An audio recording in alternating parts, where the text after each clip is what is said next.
She got a text from her best friend, but her friend died last week. It was a quiet evening in Portland, Oregon, just as the sun dipped below the horizon, casting a soft amber glow over the city. Emily Dawson sat cross-legged on her living room couch, scrolling through her phone absent-mindedly. She had spent most of the day catching up on work emails, and now she felt drained, almost too tired to even think about dinner. Her apartment, a modest one-bedroom tucked into a tree-lined neighborhood, was unusually silent tonight. The hum of traffic outside seemed distant, muffled by the thick curtains she'd drawn earlier. A single lamp illuminated the room, casting warm shadows across the walls. Before we begin, tell me, where are you listening from and what time is it there? Emily glanced at the clock on her phone. 8:47 p.m. It wasn't particularly late, but something about the atmosphere made her feel uneasy. Maybe it was the weather earlier that day. Heavy rain clouds had rolled in, leaving behind a damp chill that seeped through the windows. Or maybe it was the fact that she hadn't heard from anyone all day, not her coworkers, not her family, not even Rachel, her best friend since childhood. Rachel. Just thinking about her name sent a sharp pang through Emily's chest. It had been exactly 7 days since Rachel passed away. 7 agonizing days filled with grief, unanswered questions, and memories that refused to fade. Rachel had died suddenly, a car accident on Route 26 just outside of town. No one saw it coming. One moment, she was laughing over coffee with Emily. The next, she was gone. Emily sighed deeply, running a hand through her dark hair. She tried to push the thoughts aside, focusing instead on the glowing screen of her phone. That's when it happened. A notification popped up, a text message. At first, Emily didn't pay much attention. She assumed it was spam or some automated alert, but then she noticed the sender's name, Rachel Bennett. Her breath caught in her throat. For a moment, she stared at the screen, certain her eyes were playing tricks on her. This couldn't be real, could it? Rachel was dead. She had attended the funeral herself. She had stood beside Rachel's mother as they lowered the casket into the ground. There was no way Rachel could be sending texts from beyond the grave. But there it was, plain as day. A message from Rachel's number. The text read, "Hey Em, I need your help. Can you come find me?" Emily's heart began to race. Her fingers trembled as she tapped the screen, rereading the words over and over again. Was this some kind of sick prank? Someone impersonating Rachel? But how would anyone have access to her number? And why would they send such a cryptic message? She hesitated, unsure of what to do next. Part of her wanted to ignore it, to chalk it up to a glitch or a mistake. But another part of her, the part that still ached with loss, couldn't let it go. What if it really was Rachel? What if, somehow impossibly, she was reaching out? After several minutes of internal debate, Emily decided to respond. Her thumbs hovered over the keyboard, trembling slightly. Finally, she typed, "Rachel, is that you? Where are you?" She hit send and waited. The seconds ticked by agonizingly slowly. Each passing moment felt like an eternity. Just as she started to convince herself that she wouldn't get a reply, her phone buzzed again. Another message appeared. "I'm at the old mill. Please hurry." The old mill. Emily knew exactly where it was, a crumbling structure on the outskirts of Portland, abandoned for decades. As kids, she and Rachel used to dare each other to sneak inside, pretending it was haunted. They'd run through its empty halls, giggling nervously as boards creaked beneath their feet. Back then, it had seemed like harmless fun. Now, the thought of going there alone made Emily's skin crawl. Still, she couldn't shake the feeling that something or someone was calling out to her.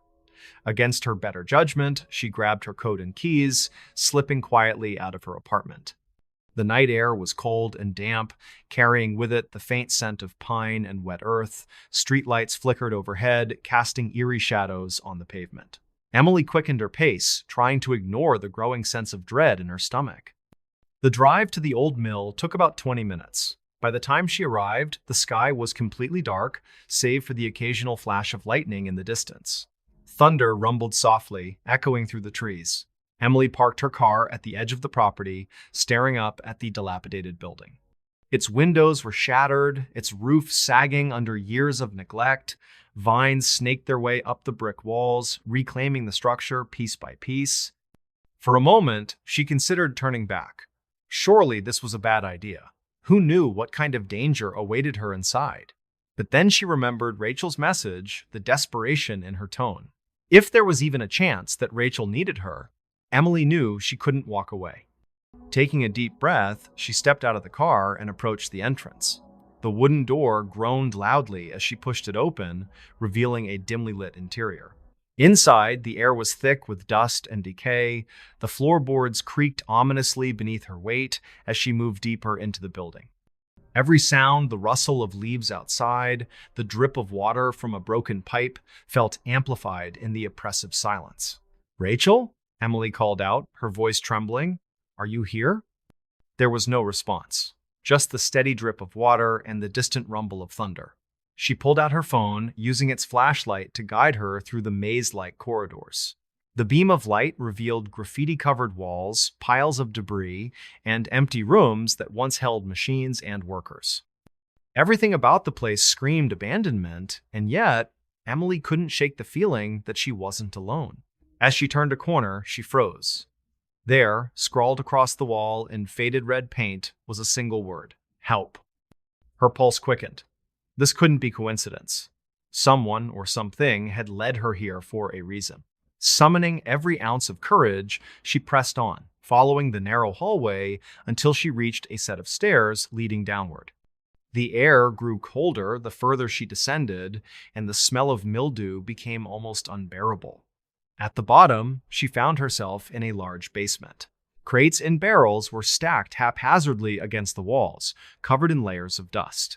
And then she saw it. In the center of the room, illuminated faintly by her phone's flashlight, was a small wooden box. It looked old, its surface cracked and splintered with age. Something about it seemed wrong. Emily hesitated, her instincts screaming at her to leave, but curiosity got the better of her. Slowly, she knelt down and opened the lid. Inside was a photograph. Her hands shook as she picked it up, holding it closer to the light.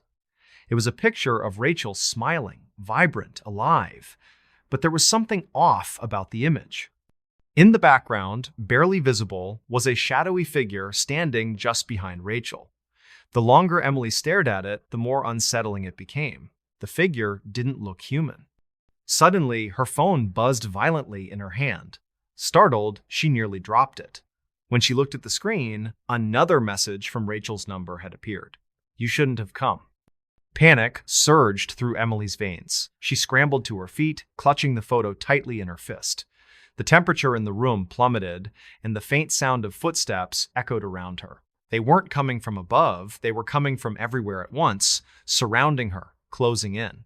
"Who's there?" she shouted, her voice cracking. "Show yourself!" The footsteps stopped abruptly.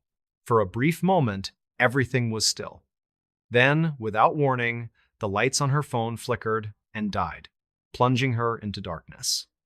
She fumbled blindly, trying to turn them back on, but nothing worked.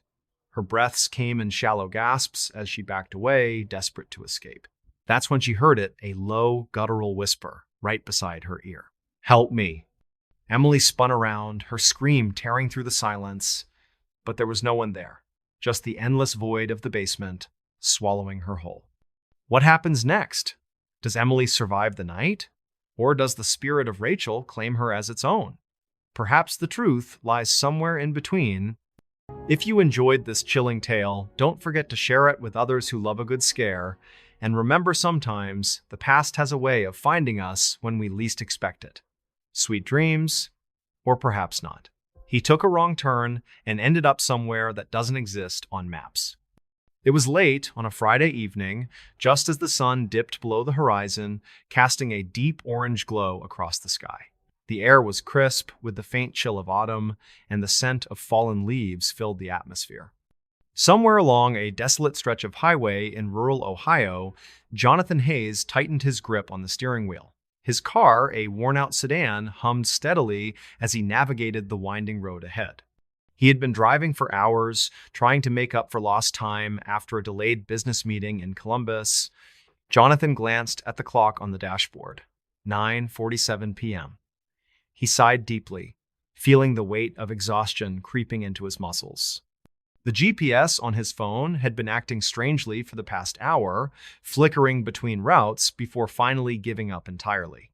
No signal, it read in bold letters, though the screen now displayed only a blank map dotted with static.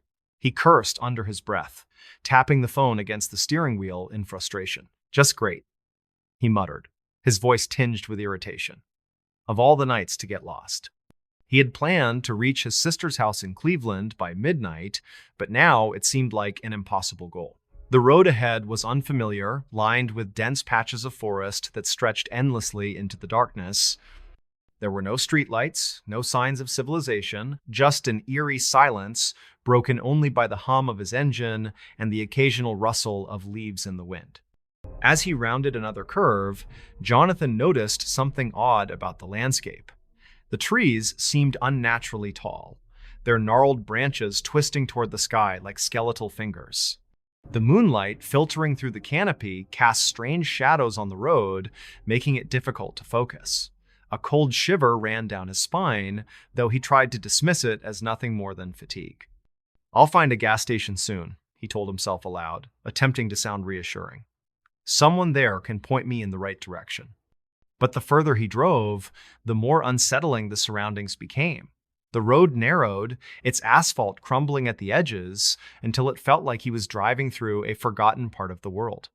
He passed a weathered sign, half hidden by overgrown bushes. Squinting, he managed to make out faded letters. "Welcome to Black Hollow." The name sent a jolt of unease through him. Black Hollow? He didn't recall seeing it on any map during his trip planning.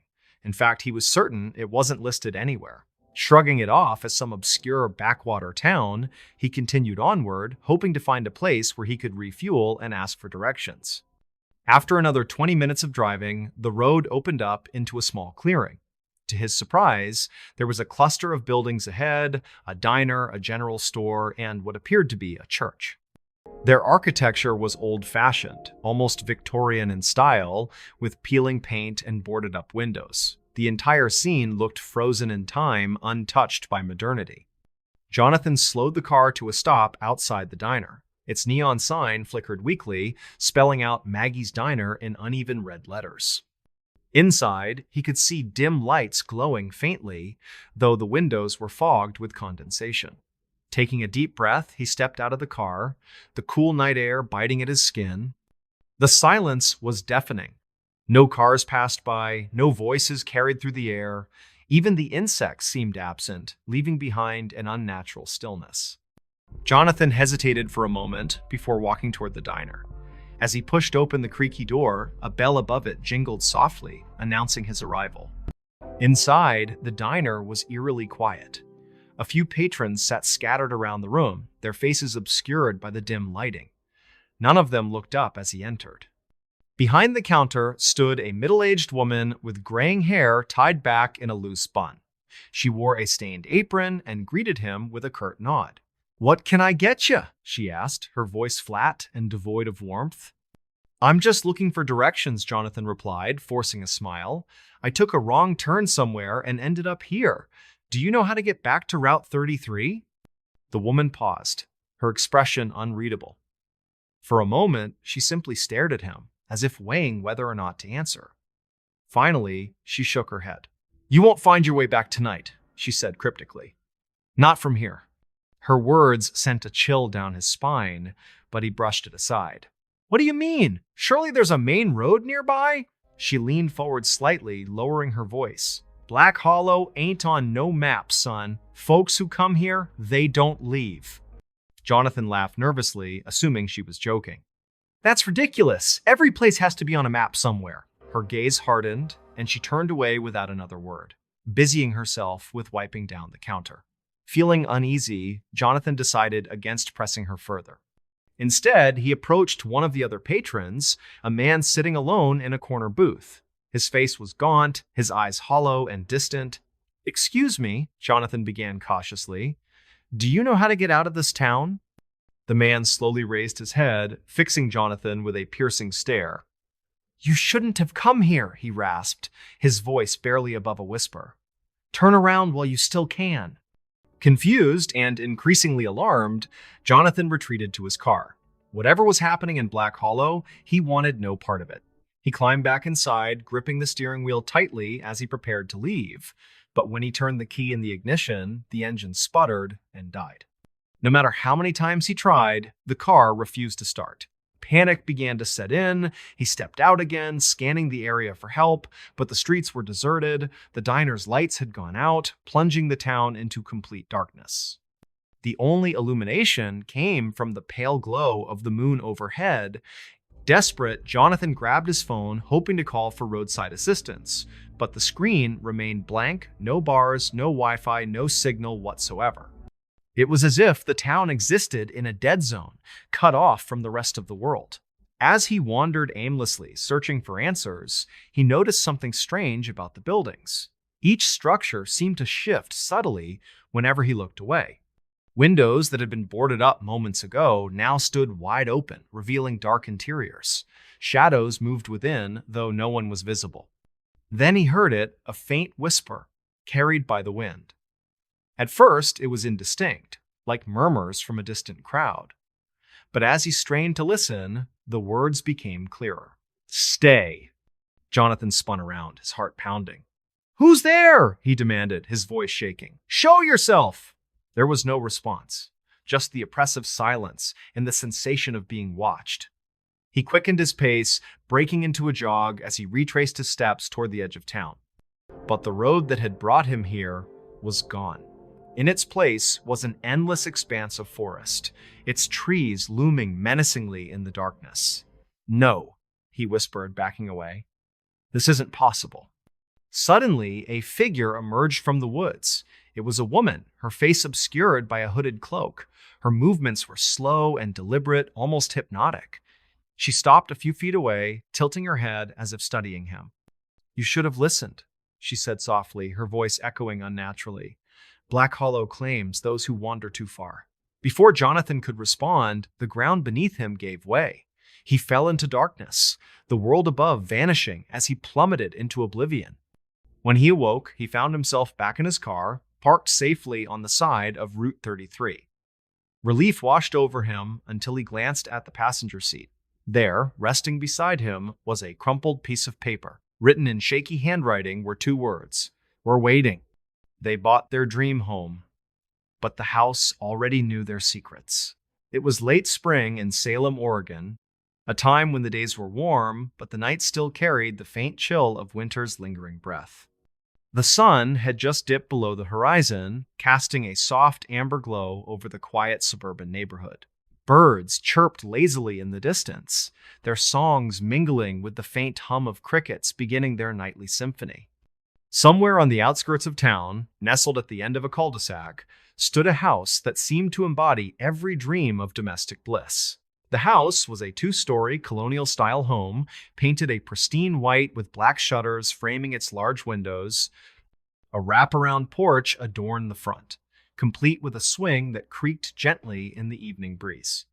The lawn was immaculately manicured, dotted with flower beds bursting with colorful blooms. To anyone passing by, it looked like the perfect place to start a new chapter in life. For Emma and Daniel Carter, this house represented more than just a home, it was a fresh start. After years of living in a cramped apartment in Portland, they had finally saved enough for a down payment. It wasn't easy. Both worked demanding jobs. Emma as a graphic designer and Daniel as an IT consultant, and they often found themselves stretched thin between bills, rent, and the occasional splurge on takeout or a movie night. But now, standing on the threshold of their dream home, all those sacrifices felt worth it. They moved in on a Friday afternoon, eager to unpack and settle into their new life. The moving truck had arrived early, and by late evening, most of their belongings were scattered across the rooms in cardboard boxes. Exhausted but exhilarated, Emma flopped onto the couch in the living room, letting out a contented sigh. "Can you believe this is ours?" she asked, her voice tinged with awe. Daniel chuckled, wiping sweat from his brow as he joined her. "Feels surreal, doesn't it? Like we've stepped into one of those home improvement shows." Emma nodded, glancing around the room. The high ceilings gave the space an airy feel, and the large windows allowed natural light to flood in during the day. Everything about the house screamed perfection, or so it seemed. As the clock struck 9:30 p.m., the couple decided to call it a night. They climbed the stairs to the second floor where their bedroom awaited. The master suite was spacious, with a walk-in closet and an ensuite bathroom featuring a clawfoot tub that Emma had immediately fallen in love with. As they settled into bed, the house fell silent, save for the occasional creak of the floorboards settling. But sleep didn't come easily for Emma. She tossed and turned, unable to shake the feeling that something was off. At first, she chalked it up to nerves. Moving into a new home was bound to bring some unease, right? Yet, as the hours ticked by, the sensation grew stronger. It wasn't fear, exactly more like a creeping awareness that they weren't alone.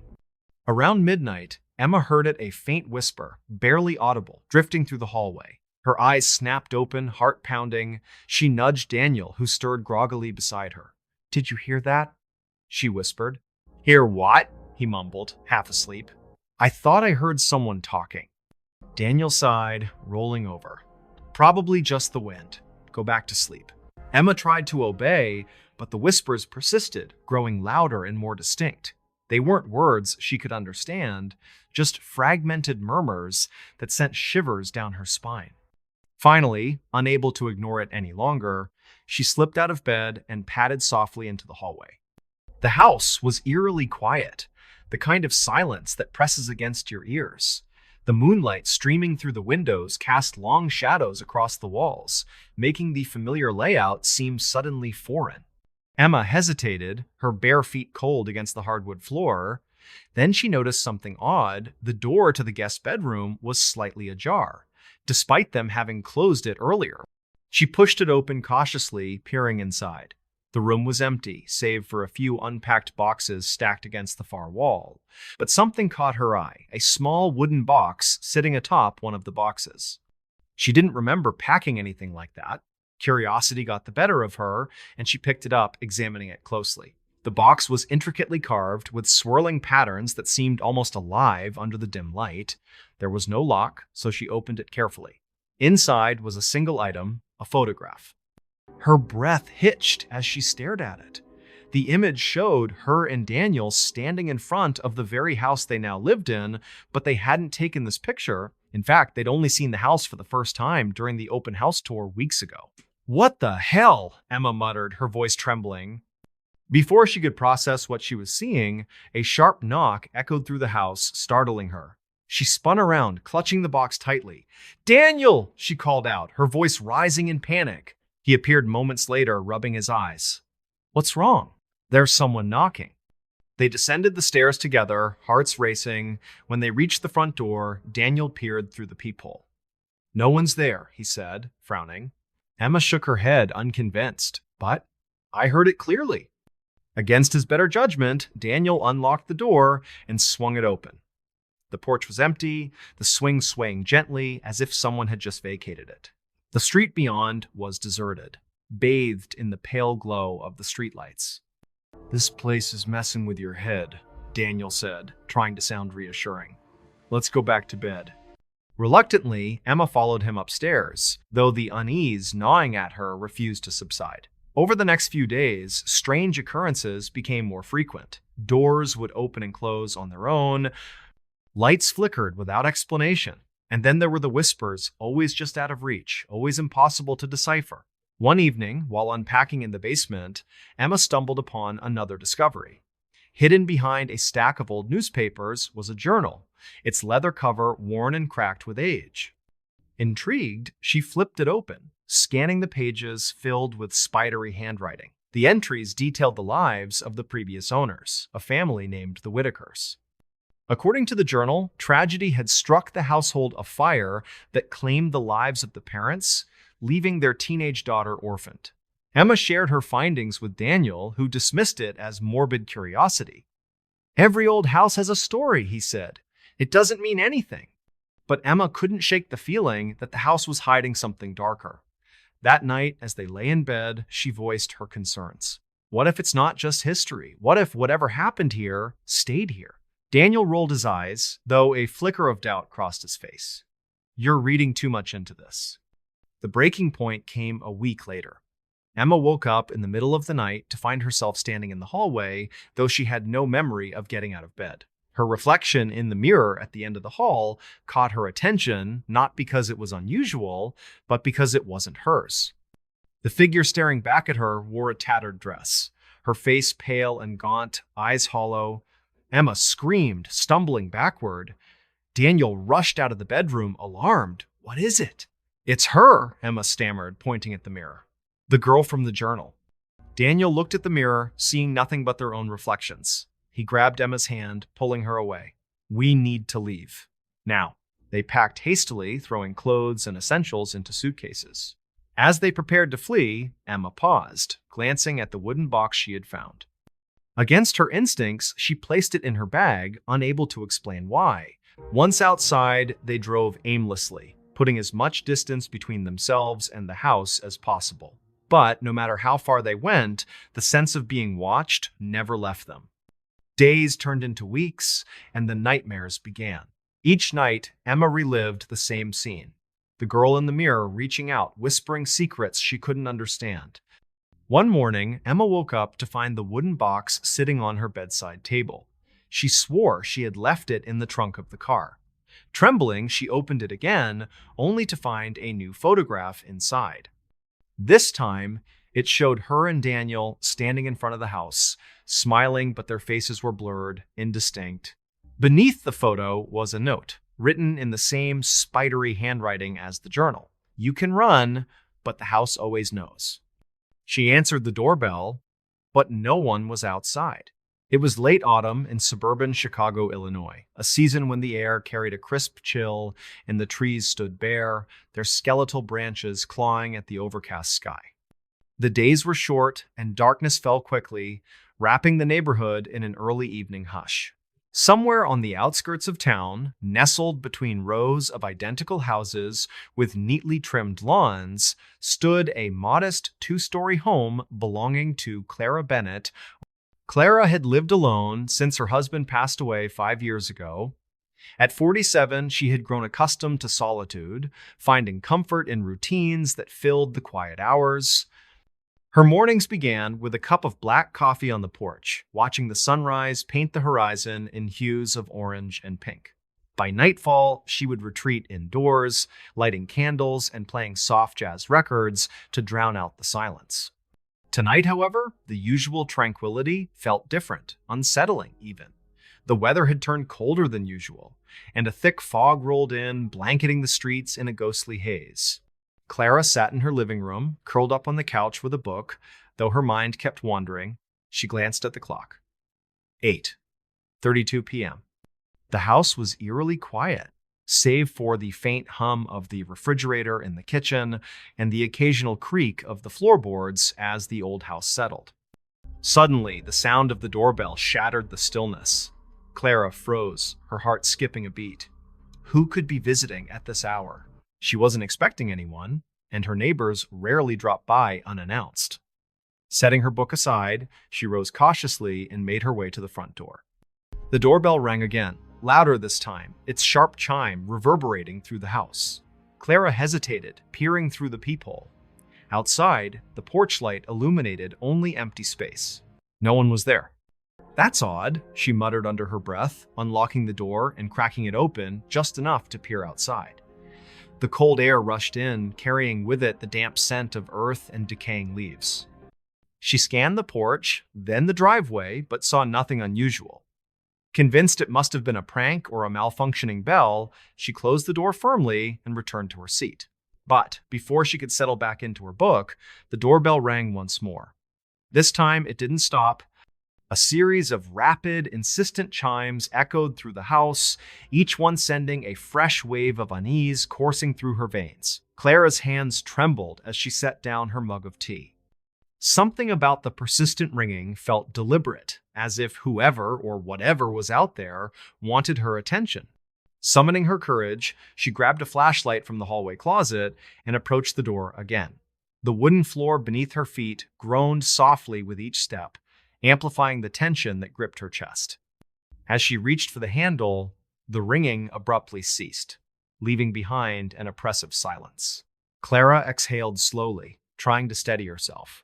She opened the door wide, shining the flashlight across the porch and into the yard beyond. Still, there was no sign of anyone. Just the swirling fog and the faint glow of streetlights in the distance. "Hello?" she called out, her voice wavering slightly. "Is someone there?" No response. Only the rustle of dry leaves skittering across the pavement answered her. Shaking her head, she stepped back inside, locking the door securely behind her. Yet as she turned to walk away, she noticed something strange on the welcome mat. A single red envelope lying face up, its edges damp from the mist. Her pulse quickened as she picked it up, examining it closely. There was no stamp, no return address, just her name scrawled across the front in jagged handwriting. She hesitated, debating whether to open it, but curiosity got the better of her. Sliding a finger under the flap, she pulled out a folded piece of paper. Unfolding it revealed a short message written in the same uneven script. "You shouldn't have ignored me." A cold shiver ran down her spine. Ignored? What did it mean? And who could have left it? Clara glanced toward the window, half expecting to see someone lurking in the shadows outside. But the street remained deserted, the fog obscuring any potential intruders. She crumpled the note and tossed it onto the counter, trying to dismiss it as some twisted joke. Yet, as the night wore on, the sense of being watched grew stronger. Every creak of the house, every flicker of the candlelight seemed amplified. Sleep eluded her, and by midnight, she found herself pacing the living room, clutching a blanket tightly around her shoulders. Then it happened again. The doorbell rang, jolting her out of her restless thoughts. This time, she didn't hesitate. She stormed toward the door, yanking it open with more force than intended. "Who's out there?" she demanded, her voice trembling with anger and fear. Again, no one was there. But as she stepped onto the porch, scanning the darkness, she spotted something moving at the edge of her property. A figure, cloaked in shadow, stood motionless beneath the streetlight. Its presence sent a jolt of terror through her body. Without thinking, she slammed the door shut and locked it, pressing her back against the wood as if to barricade herself from whatever lurked outside. Her breathing came in shallow gasps, her mind racing. Was it real? Had she imagined it? Desperate for answers, she grabbed her phone and dialed 911, explaining the situation to the dispatcher. Within minutes, a police cruiser pulled up outside, its flashing lights slicing through the fog. An officer knocked on her door, introducing himself as Officer Grayson. He listened intently as Clara recounted the events of the evening, his expression unreadable. Together, they searched the perimeter of the house, but found nothing out of place.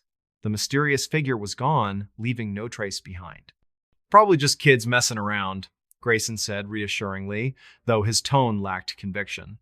"Still, I'll have a patrol car swing by periodically tonight, just to be safe." Clara nodded, grateful for his presence, but unconvinced by his explanation. As he drove away, she locked the door once more and retreated to her bedroom, where she spent the rest of the night staring at the ceiling, unable to shake the feeling that something or someone was still watching her. He stepped into the elevator and arrived on a floor that wasn't real. It was late evening in downtown Seattle, Washington, a city known for its towering skyscrapers and perpetual drizzle. The rain had just begun to fall, tapping softly against the windows of the high-rise office building where Nathan Cole worked as a software engineer. The clock on the wall ticked steadily toward 9:45 p.m., though Nathan barely noticed.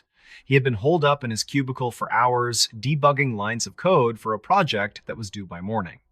Nathan wasn't one to complain about overtime. In fact, he preferred the quiet solitude of the office after everyone else had gone home. The hum of the fluorescent lights above and the rhythmic clatter of his keyboard were oddly comforting. But tonight, something felt different. Maybe it was the weather. The gray clouds outside seemed heavier than usual, pressing down on the city like a suffocating blanket. Or maybe it was the faint buzzing sound emanating from the elevator shaft down the hall, a noise he couldn't quite place. Finally, at 10:12 p.m., Nathan saved his work and stretched his arms over his head, letting out a long sigh. His stomach growled faintly, reminding him that he hadn't eaten since lunch. He grabbed his coat and slung it over his shoulder, deciding to stop by the deli on the ground floor before heading home. As he approached the elevator bank, he pressed the call button and waited, absently scrolling through emails on his phone. The doors slid open with a soft ding, revealing an empty car. Nathan stepped inside, his reflection catching in the polished stainless steel walls. He pressed the button for the lobby and leaned back against the railing as the elevator began its descent. The ride was smooth at first, but then the lights flickered briefly, causing Nathan to glance upward. When they stabilized, he shrugged it off, assuming it was just a minor power fluctuation. But when the elevator came to a stop and the doors opened, Nathan froze. Instead of the sleek marble lobby he expected, he found himself staring into a dimly lit hallway. The walls were covered in peeling wallpaper, and the air smelled damp, like mildew and old wood. A single flickering bulb hung from the ceiling, casting uneven shadows across the floor. "What the?" Nathan muttered under his breath, stepping cautiously out of the elevator. He glanced back, half expecting to see the familiar interior of the car behind him. But the doors had already closed, leaving him alone in the eerie corridor. "Okay, this isn't real," he whispered to himself, rubbing his temples. "I've been working too hard. This has to be some kind of hallucination." He turned around, searching for another exit or even a staircase, but the hallway stretched endlessly in both directions. The carpet beneath his feet felt spongy, as if it might give way at any moment. Along the walls, doors stood slightly ajar, each one identical to the next. Curiosity got the better of him, and he pushed open the nearest door. Inside was a small, cluttered room. The furniture was outdated, covered in layers of dust. On the desk sat an old rotary phone, its cord twisted tightly as if someone had yanked it repeatedly. A calendar on the wall caught his eye. It was dated 1972. Nathan frowned, backing out of the room quickly. This couldn't be happening. It had to be a dream. As he wandered further down the hallway, the atmosphere grew increasingly oppressive. The temperature dropped noticeably, and the faint sound of whispers began to fill the air.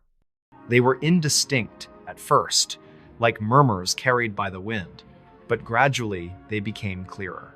He could make out fragments of sentences, though none of them made sense. "Don't leave us here.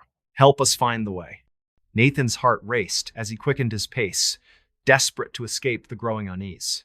He tried opening several more doors, but each one led to the same disorienting scene. Rooms frozen in time, filled with relics of decades past. Clocks stopped at the same time, photographs faded to near transparency, and everywhere he looked, he saw glimpses of faces watching him from the shadows. Finally, he reached what appeared to be a dead end. A large mirror hung on the wall, its surface cracked and fogged. As he stared into it, his reflection didn't move in sync with him. Instead, it smiled faintly, tilting its head as if studying him. Nathan stumbled backward, his breath catching in his throat. "This isn't real," he repeated, louder this time, trying to convince himself. "Wake up, Nathan! Wake up!" Suddenly, the elevator doors reappeared at the far end of the hallway. Relief washed over him as he sprinted toward them, punching the button frantically until they opened. Inside, the car was exactly as he remembered it, clean, modern, and brightly lit. Without hesitation, he stepped in and pressed the button for the lobby. The ride back down felt interminable. Each second stretched longer than the last, and the numbers above the door refused to change. When the elevator finally stopped, Nathan practically leapt out, only to find himself standing in the actual lobby. The security guard at the desk glanced up, raising an eyebrow. "You okay, sir?" the guard asked, noticing Nathan's pale face and trembling hands. I think so," Nathan stammered, glancing back at the elevator. Its doors remained closed, perfectly ordinary once again. He hurried out of the building, the cool night air hitting his skin like a slap. The streets were alive with the sounds of traffic and laughter, a stark contrast to the nightmare he had just experienced. Yet, as he walked toward the deli, he couldn't shake the feeling that something or someone was following him. When he arrived home later that night, he collapsed onto his couch, exhausted. but sleep eluded him. Every time he closed his eyes, he saw the cracked mirror and the smiling reflection. By morning, he convinced himself it had all been a stress-induced hallucination. Still, he avoided the elevator at work for weeks afterward, opting instead for the stairs. Then, one evening, as he prepared to leave the office, he heard the familiar buzz of the elevator arriving on his floor.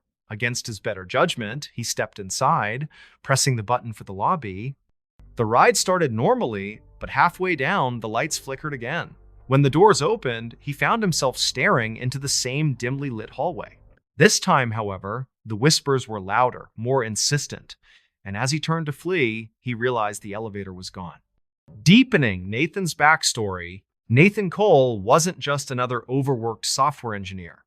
Beneath his calm exterior lay a man haunted by regrets and unresolved grief.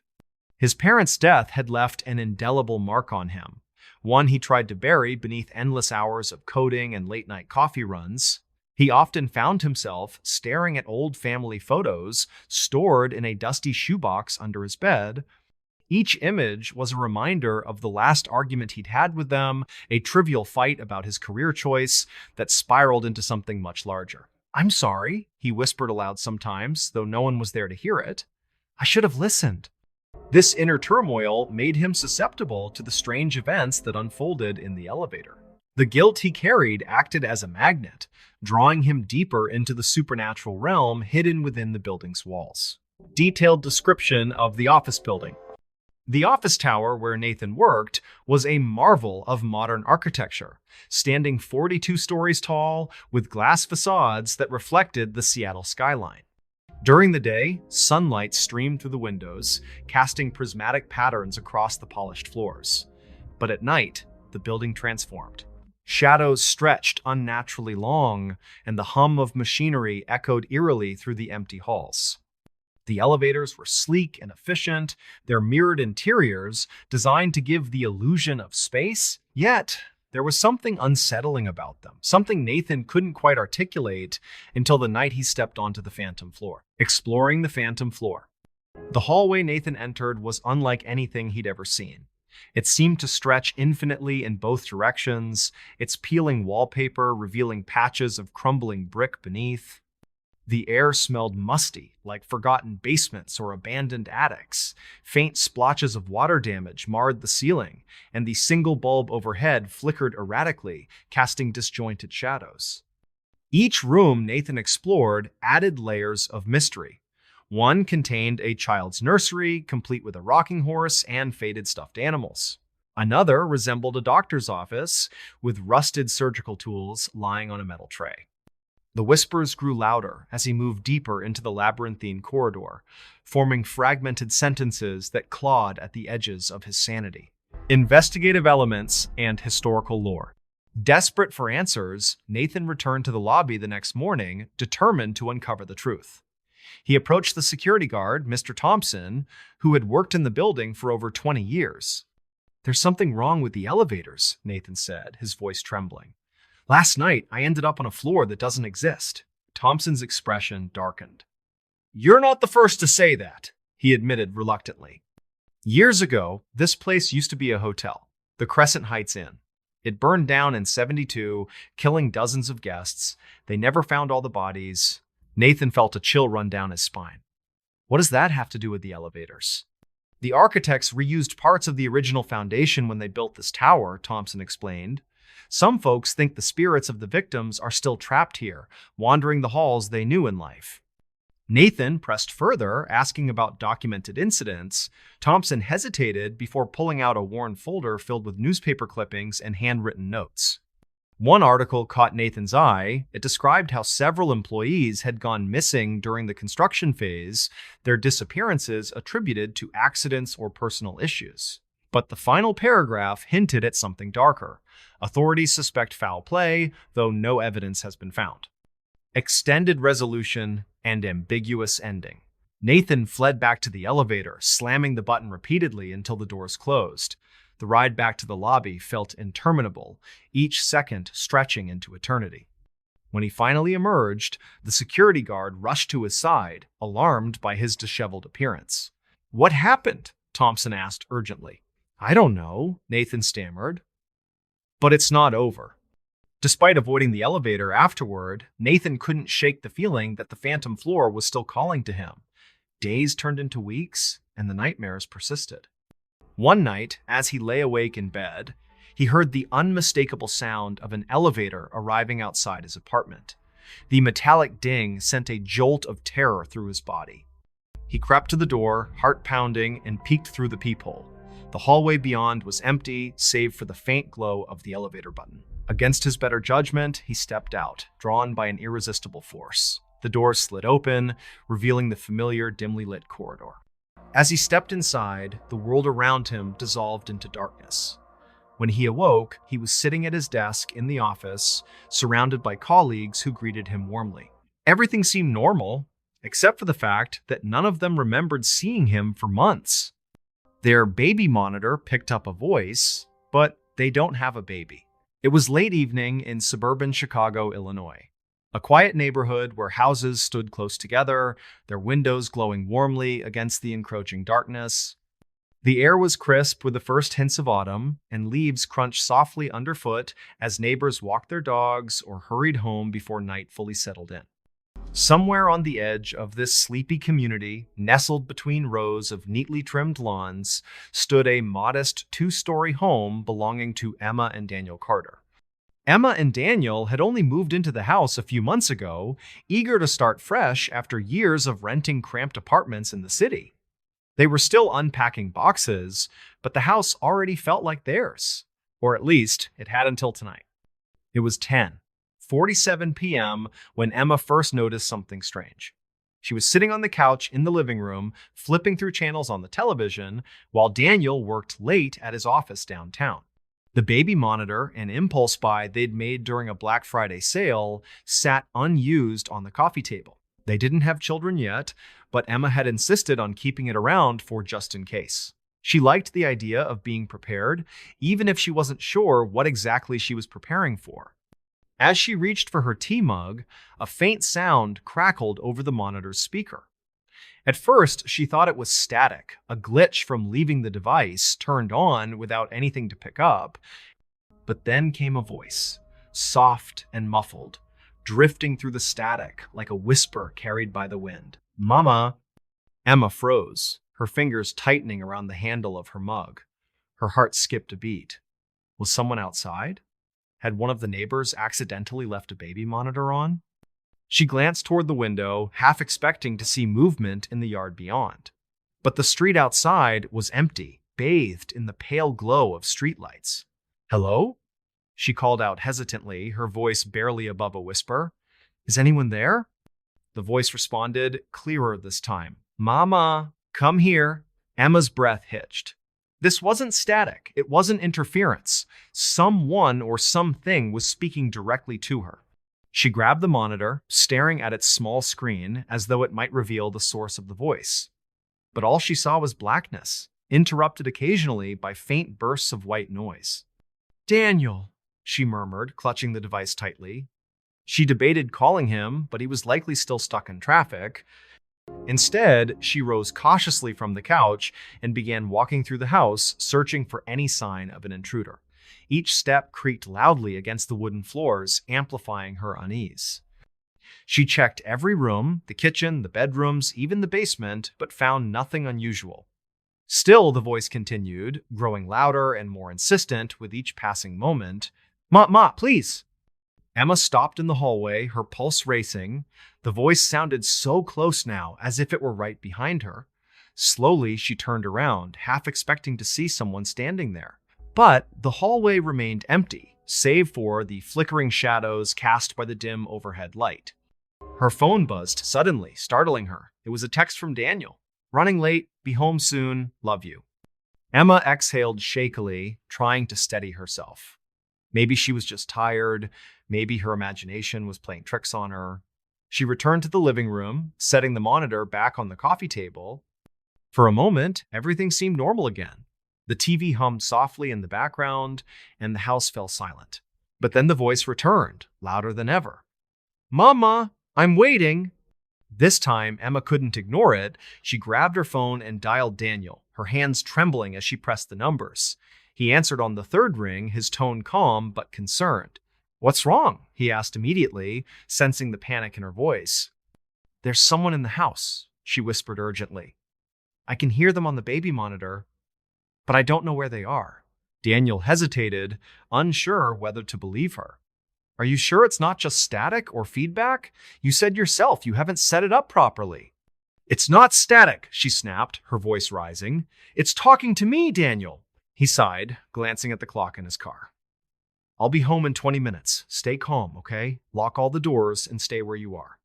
Emma hung up, feeling no less uneasy. She locked the front door and double-checked the windows, but the voice persisted, echoing eerily through the monitor.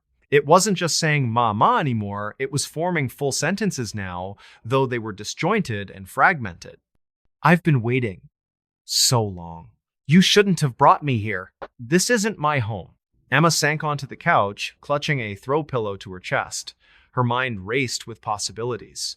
Was someone pranking her? Was it some kind of malfunction? Or was it something worse, something she couldn't explain? Expanding the story to reach 20 characters. Deepening Emma's backstory. Emma wasn't always the confident woman she appeared to be. Beneath her composed exterior lay a deep-seated fear of abandonment, rooted in her childhood. Her parents had divorced when she was young, and she often found herself caught between their arguments, feeling invisible and unheard.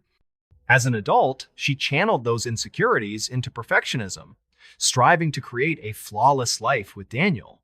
But lately, cracks had begun to show in their relationship. Long hours at work and unresolved tensions had left them both feeling distant, though neither wanted to admit it. The baby monitor symbolized her hopes for the future, a family, stability, love. Yet now, it seemed to mock her, filling the house with voices that weren't supposed to exist. Detailed description of the house. The Carters' new home was charming from the outside, with its ivy-covered brick walls and white shutters framing the windows. Inside, however, it carried an air of neglect. Wallpaper peeled slightly at the corners, and the hardwood floors groaned underfoot, as though protesting the weight of footsteps.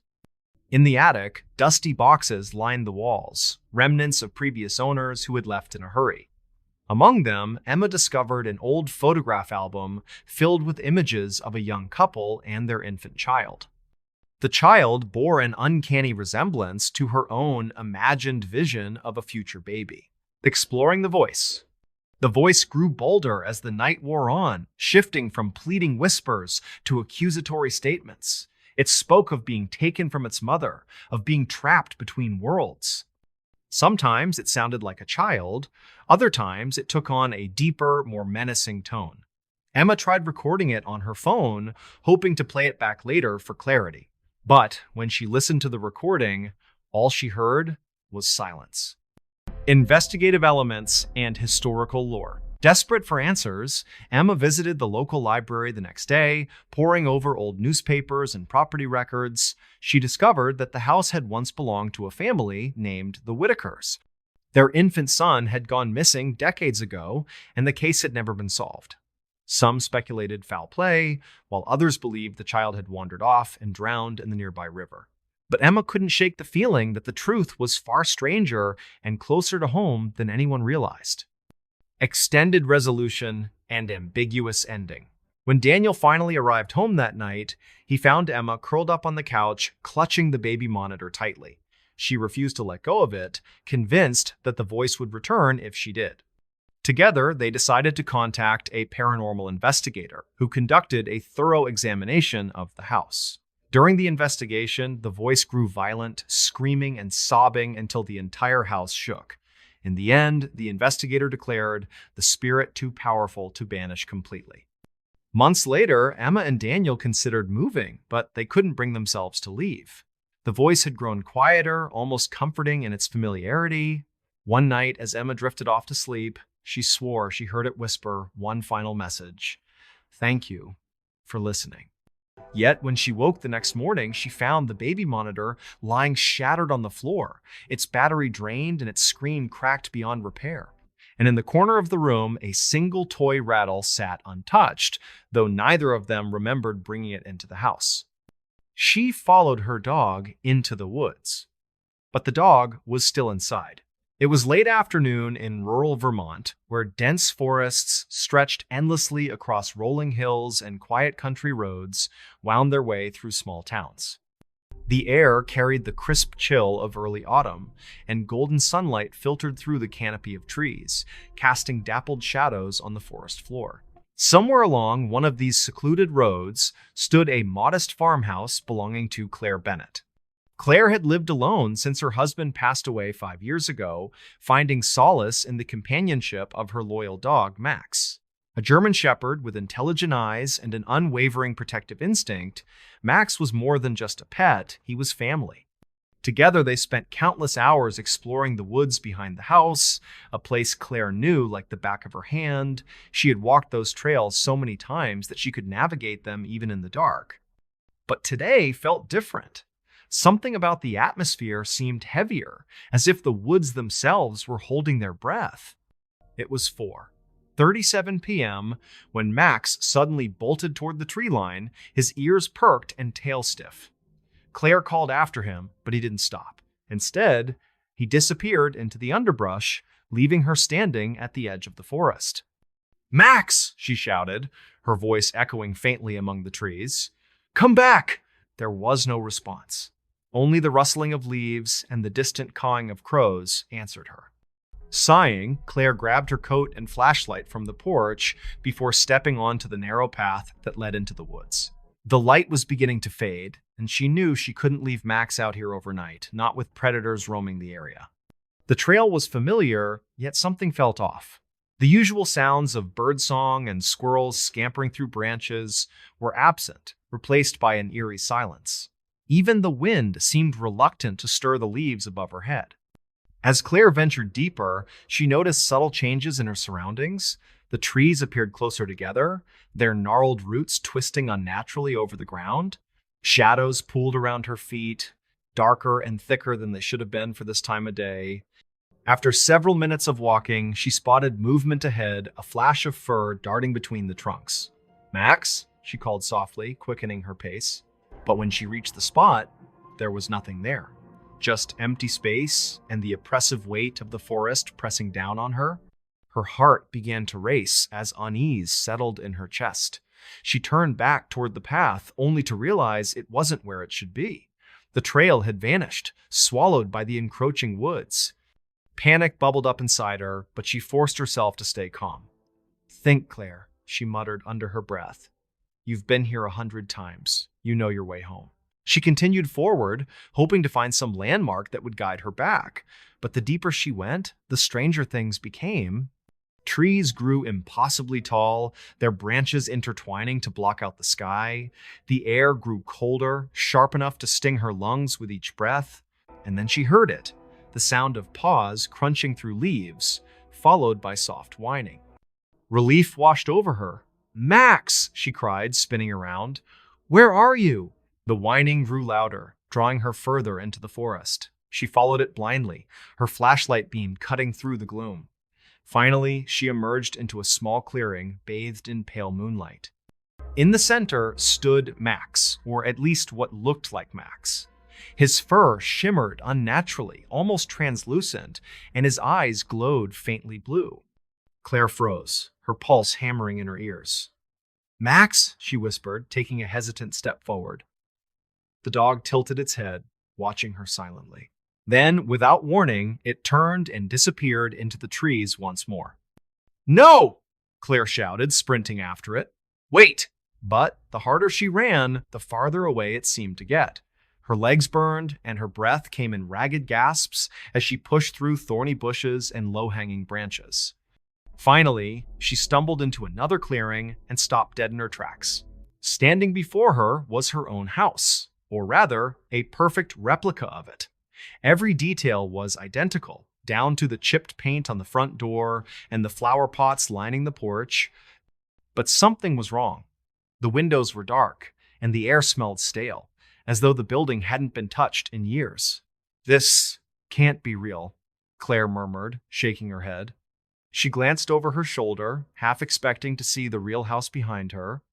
But the forest stretched endlessly in all directions, swallowing any sign of civilization. Summoning her courage, she approached the front door and pushed it open. Inside, everything was exactly as she'd left it earlier that day, the dishes still piled in the sink, the Afghan draped over the couch, the faint scent of lavender lingering in the air. Yet something felt hollow, as if the house itself were merely a shell. "Hello?" she called out, her voice trembling. There was no reply, just the heavy silence of an empty home. She wandered through the rooms, searching for answers. In the living room, she found Max curled up on his favorite blanket, fast asleep. Relief flooded through her, and she knelt beside him, stroking his fur. "Oh, Max," she whispered, "I thought I'd lost you." But as she touched him, her hand passed straight through. Gasping, she pulled back, staring at the dog in horror. He wasn't real. He was a ghost, or worse.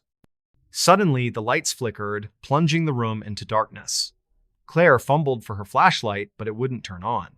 A cold breeze swept through the house, carrying with it the faint sound of laughter. High-pitched and childlike, it sent shivers down her spine. "Who's there?" she demanded, her voice shaking. "Show yourself!" The laughter grew louder, echoing off the walls until it surrounded her completely. Shadows moved across the ceiling, twisting and writhing like living things. Then, from the corner of her eye, she saw movement, a figure standing in the doorway. It was a little girl, no older than 6 or 7, wearing a tattered dress and clutching a stuffed rabbit. Her hair hung in matted strands around her face, and her skin was deathly pale. What terrified Claire most, however, were her eyes. They were completely black, devoid of any humanity. "You shouldn't have come here," the girl said, her voice sweet yet chilling. "This isn't your world anymore." Claire backed away, her mind racing. "What do you mean? Where am I?" The girl smiled, revealing rows of jagged teeth. "You followed him, didn't you?" But he never left. Before Claire could respond, the floor beneath her feet gave way, sending her plummeting into darkness. She landed hard on damp earth, the impact knocking the wind out of her. When she opened her eyes, she was back in the forest, but everything was different. The trees were twisted and grotesque, their branches reaching out like skeletal fingers. The air reeked of decay, and the ground squelched beneath her boots. And there, standing a few feet away, was Max. Real this time. Alive. Whining softly as he stared at her with wide, frightened eyes. Claire scrambled to her feet and ran to him, wrapping her arms around his neck. "Oh God, Max," she sobbed, "we need to get out of here." But as she turned to leave, she realized the path was gone again. Behind her, the girl's laughter echoed through the trees, growing louder with each passing second, expanding the story to reach 20 characters. Deepening Claire's backstory. Claire wasn't always the strong, independent woman she appeared to be. Beneath her composed exterior lay a deep well of grief and guilt.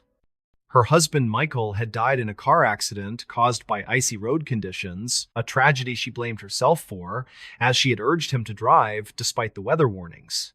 Since then, she had poured all her love and attention into Max, using him as a shield against loneliness and despair.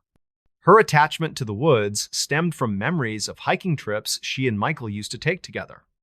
After his death, she sought comfort in the familiarity of the trails, believing it kept her connected to him. But now, the woods had become a prison, trapping her in a nightmare she couldn't escape. Detailed description of the forest. The forest surrounding Claire's home was vast and ancient, rumored to be haunted by spirits of those who had wandered too far and never returned. Locals spoke of strange occurrences, disappearing hikers, unexplained noises, and sightings of shadowy figures lurking among the trees. Some believed the woods were cursed, while others claimed they served as a gateway to another realm. As Claire ventured deeper, the environment shifted subtly but noticeably. The trees grew taller and closer together, their bark slick with moisture. Mushrooms sprouted in clusters, glowing faintly in the dim light. Streams of water snaked through the underbrush, their surfaces rippling unnaturally despite the lack of wind. And everywhere she looked, she saw glimpses of movement shapes darting just beyond the edge of her vision. exploring the ghostly girl. The little girl embodied the malevolent force haunting the woods. Through fragmented flashbacks experienced by Claire, we learned that she had once lived in the farmhouse decades ago. Tragedy struck when she wandered into the woods one night and vanished, presumed dead. Her spirit remained tethered to the forest, luring unsuspecting victims into her domain and trapping them forever. Her interactions with Claire grew increasingly menacing, culminating in psychological torment designed to break her spirit. She taunted Claire with visions of Michael, forcing her to relive the night of the accident over and over again. Each encounter left Claire weaker, both physically and emotionally, until she questioned whether she was truly alive or merely a prisoner of the girl's twisted game. Investigative elements and historical lore. Desperate for answers, Claire visited the local library the next morning, poring over old records and newspaper clippings. She discovered accounts of similar disappearances dating back centuries, all linked to the same stretch of forest. One article mentioned a Native American legend about a shadow realm hidden within the woods, accessible only to those who stray too far from the marked paths. She also spoke with Mrs. Hargrove, an elderly neighbor who had lived in the area her entire life. "That forest has a way of claiming people," Mrs. Hargrove warned. "Once you step inside, you might not come back the same if you come back at all." These revelations added layers of mystery and dread, grounding the supernatural elements in a tangible historical context. Extended resolution and ambiguous ending. In the end, Claire managed to escape the woods, but not without cost. Max refused to leave her side, his behavior becoming increasingly erratic. He growled at shadows that weren't there and barked at empty corners of the house. Claire tried to convince herself it was just stress, but deep down, she knew better. One night, as she lay awake in bed, she heard the faint sound of paws padding across the floor. She turned on the lamp, expecting to see Max curled up at the foot of the bed, but the room was empty. And then, from the hallway, came the unmistakable sound of laughter, the same high-pitched giggle that had haunted her dreams. Was she truly free? Or had the forest simply let her go, knowing she would carry its curse with her wherever she went? He got a voicemail from himself, dated 2 weeks in the future. It was late evening in suburban Portland, Oregon, a city known for its lush greenery and perpetual rain. The sky was overcast, as usual, with heavy clouds pressing down on the quiet neighborhood where Nathan Carter lived. His modest 2-story home sat at the end of a cul-de-sac surrounded by tall pine trees that swayed gently in the cool breeze. Inside, the house was dimly lit, save for the soft glow of a desk lamp in the study where Nathan had been working. Nathan was a freelance graphic designer who often found himself burning the midnight oil to meet deadlines. Tonight, however, he wasn't focused on work. Instead, he was scrolling through his phone, checking messages and emails before turning in for the night. It was 10:23 p.m. when his phone buzzed unexpectedly. A voicemail notification appeared on the screen, but something about it immediately caught his attention. It was from his own number. Confused, Nathan tapped the notification and listened to the message. At first, all he heard was static, faint and crackling, like an old radio tuning into a distant station. Then a voice emerged, his voice, but distorted, raspy, and filled with urgency. "Nathan," it began, pausing as if struggling to form words, "you need to listen carefully. This is you calling from 2 weeks ahead. You don't have much time." Nathan pulled the phone away from his ear, staring at it in disbelief. He checked the timestamp on the voicemail. It was dated exactly 14 days in the future. His heart raced as he replayed the message, trying to make sense of what he was hearing. "This can't be real," he muttered under his breath, shaking his head. "It's got to be some kind of prank." But deep down, he couldn't shake the feeling that something was terribly wrong. The voice sounded desperate, almost pleading, and the warning it delivered sent chills down his spine. Determined to dismiss it as a technical glitch or a joke played by one of his friends, Nathan set the phone aside and tried to focus on finishing up his work. Yet, as the hours passed, the message gnawed at him. He replayed it several times, each listen revealing new details. In the background, faint whispers echoed, barely audible but unmistakably human. They seemed to repeat the same phrase over and over again. Don't open the door. By midnight, Nathan's curiosity had turned into unease. He decided to call his best friend, Mark, hoping for some reassurance. Mark picked up after a few rings, his voice groggy with sleep. "Hey man," Mark said, stifling a yawn. "What's up?" "I just got the weirdest voicemail," Nathan replied, his tone hesitant. "It's from my own number, dated 2 weeks in the future." There was a pause on the other end of the line. "Wait, what? That's not possible." "I know," Nathan said quickly. "I thought it was a prank too, but the message feels off, like it's warning me about something." Mark sighed, clearly skeptical. "Maybe your phone's messed up, or someone hacked your account. Have you tried resetting it?" "No, I haven't," Nathan admitted. "But there's more. The voice says I'm calling myself from the future, and then there's this weird whispering in the background." "Look, Nate," Mark interrupted, his tone firmer now. "Get some sleep. You've been working too hard lately. If it's still bothering you tomorrow, let me know, and we'll figure it out together." Reluctantly, Nathan agreed and hung up. But sleep eluded him. Every time he closed his eyes, fragments of the message replayed in his mind. The warnings, the whispers, the sheer impossibility of it all kept him awake, pacing the length of his living room. As dawn approached, Nathan finally drifted off into a restless slumber. When he woke later that morning, sunlight streamed through the blinds, momentarily banishing the unease that had plagued him throughout the night. He convinced himself that the voicemail had been nothing more than a bizarre glitch, or perhaps a prank, orchestrated by one of his tech-savvy colleagues. Still, he couldn't bring himself to delete the message. Something about it felt important, as though ignoring it might lead to consequences he couldn't yet comprehend.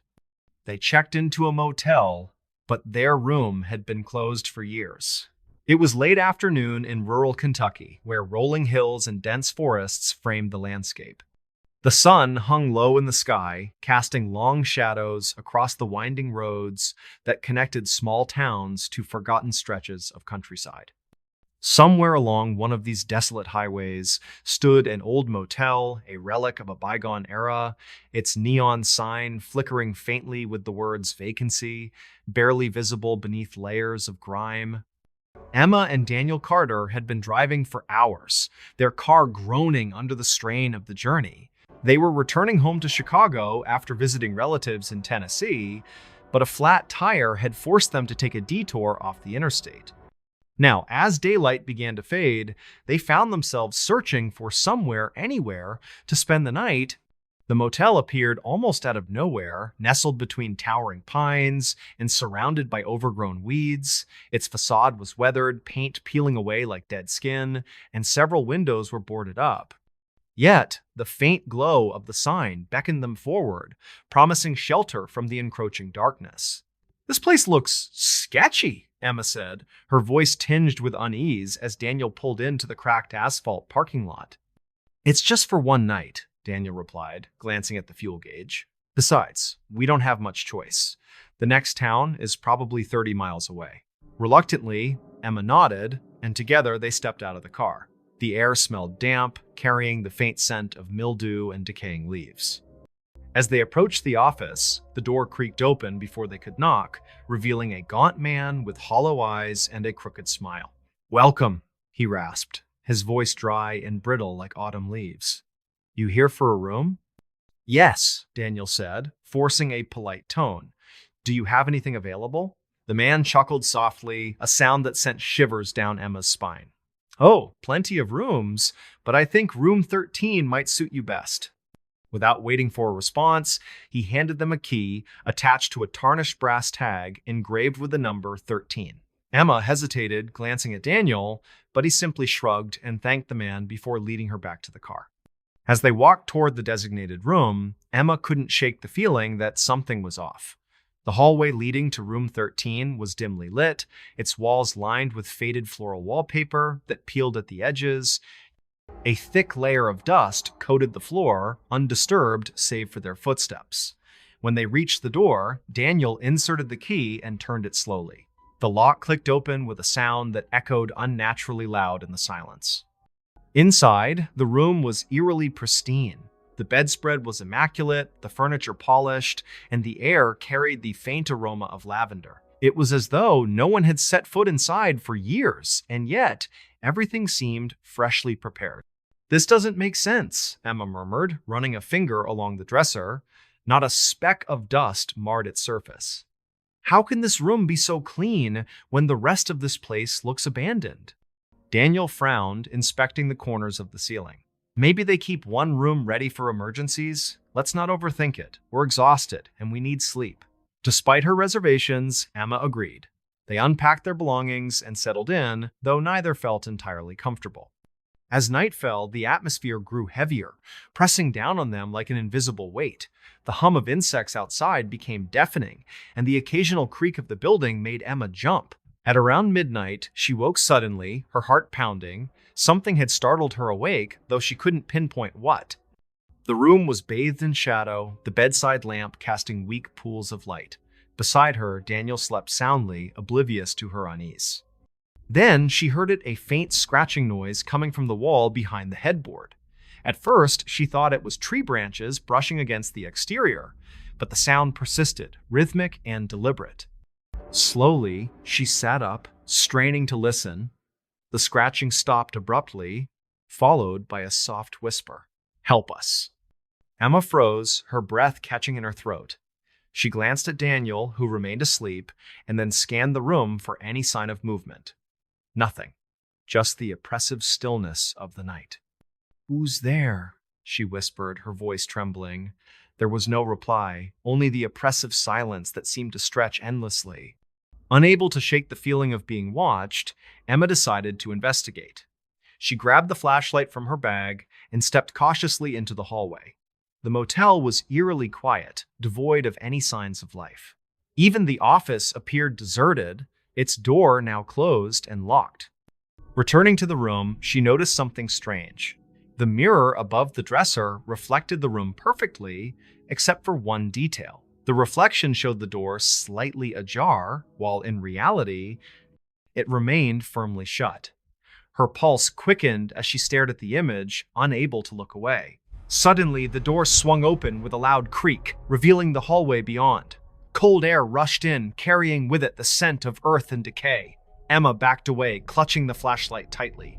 From the shadows emerged a figure, a woman dressed in tattered clothing, her face pale and gaunt. "You shouldn't be here," the woman whispered, her voice hollow and distant. "This room belongs to us."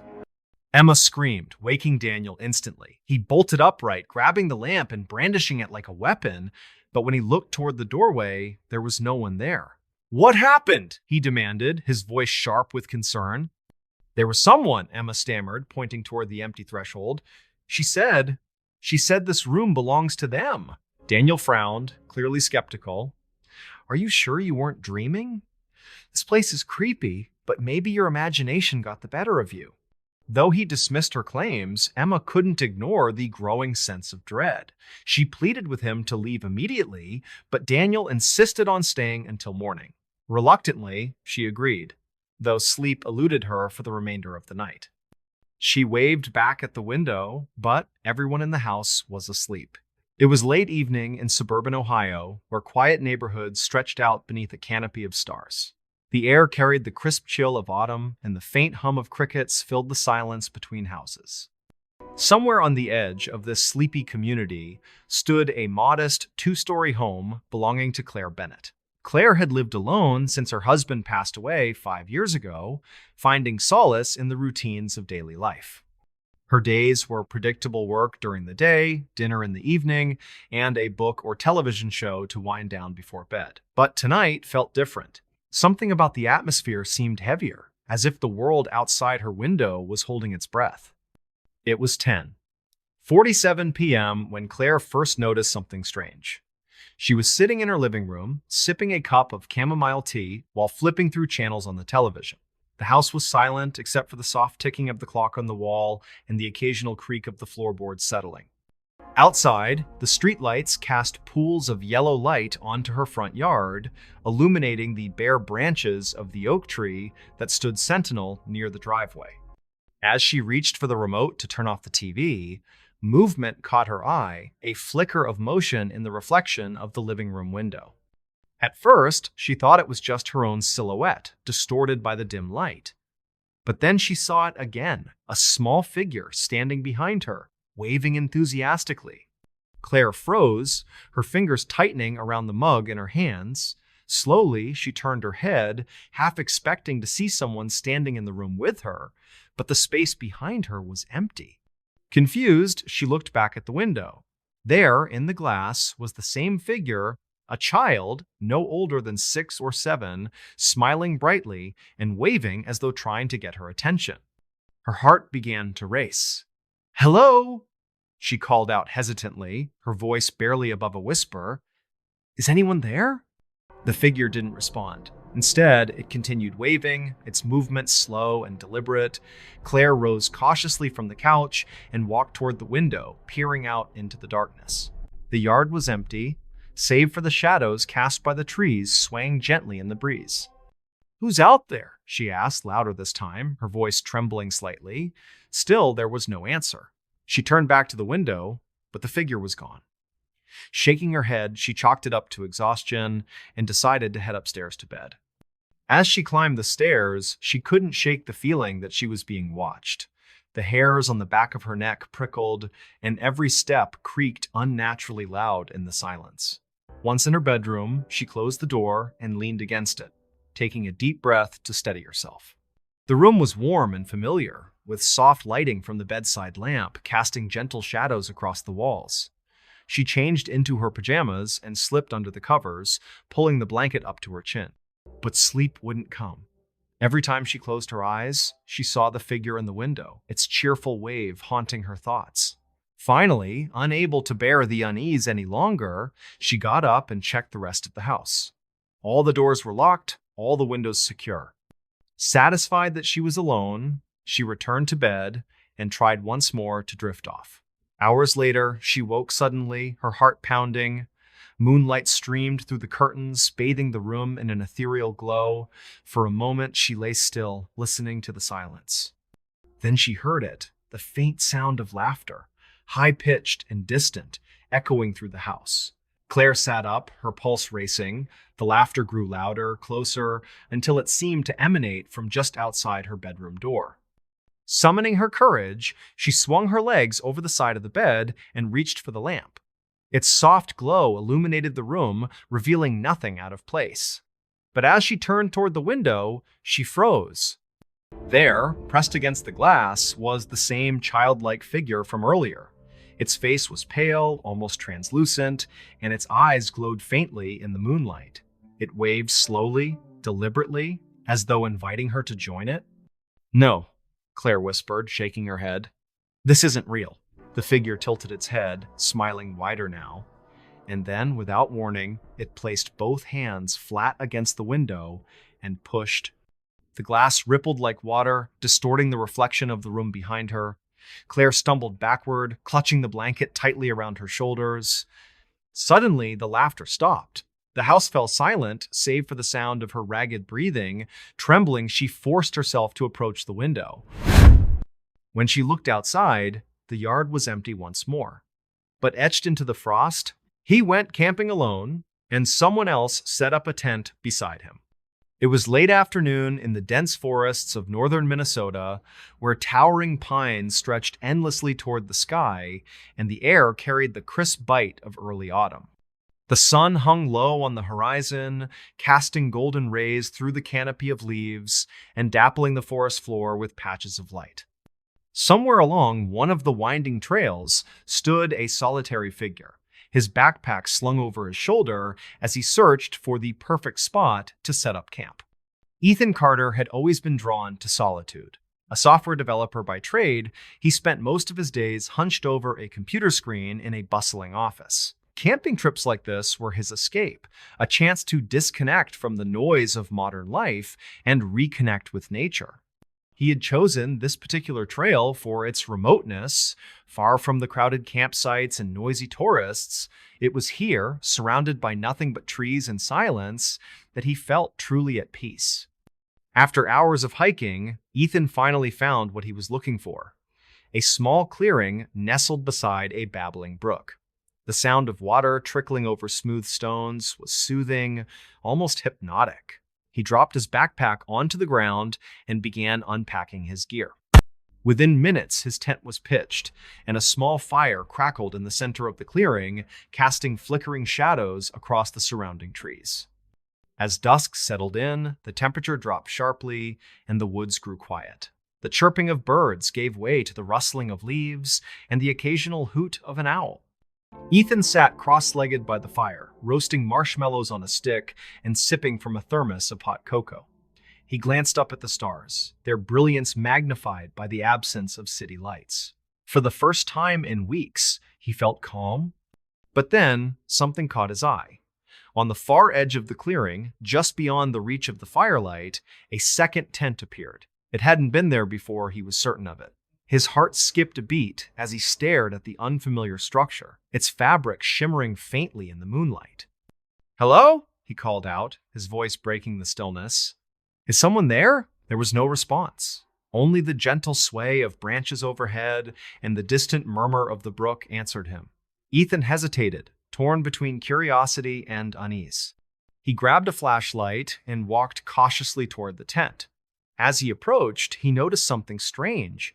It looked exactly like his own tent, right down to the color and design. "This can't be happening," he muttered under his breath, shaking his head. "I must be imagining things." He circled the tent slowly, shining the flashlight beam over every inch of it. The zipper was closed, and there was no sign of anyone having set it up.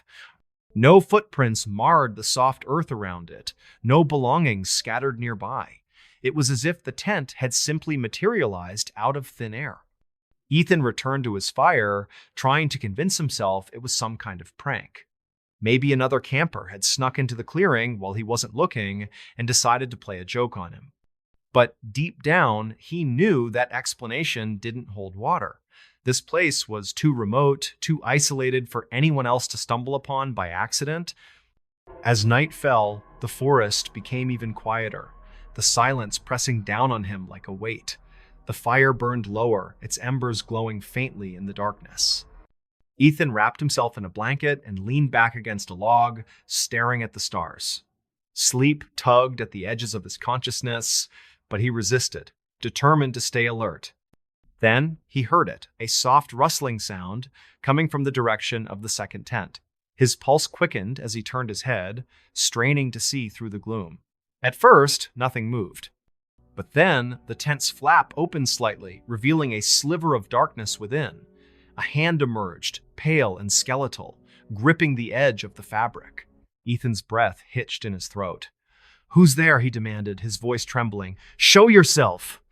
The hand withdrew, and the flap fell shut again. Silence descended once more, broken only by the steady rhythm of Ethan's breathing.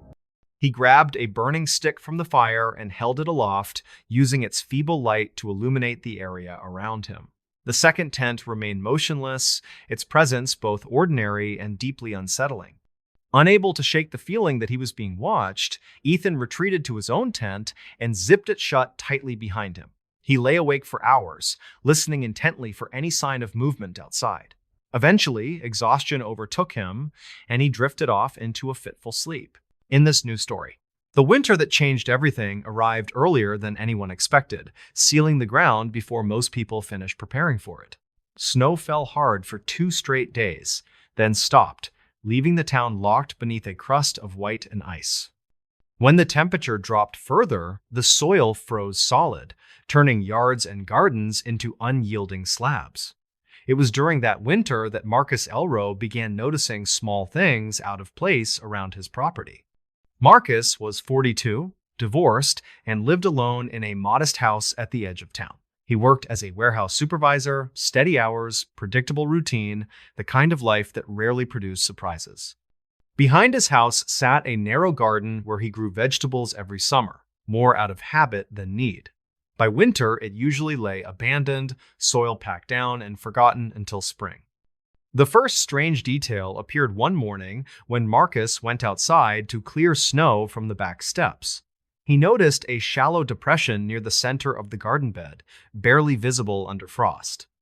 At first, he assumed it was caused by uneven settling, maybe a spot where the soil compacted more than the rest after heavy rain in autumn. He kicked snow over it and thought nothing more of it. A week later, the depression had returned. This time, it looked slightly deeper, its outline more defined against the surrounding frozen ground.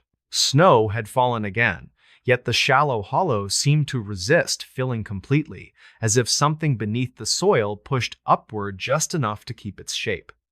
Marcus crouched and pressed a gloved hand against the surface. The ground felt solid, cold enough to sting through fabric. He told himself it was nothing, maybe an old animal burrow collapsing from frost. Still, the sight lingered in his mind longer than it should have.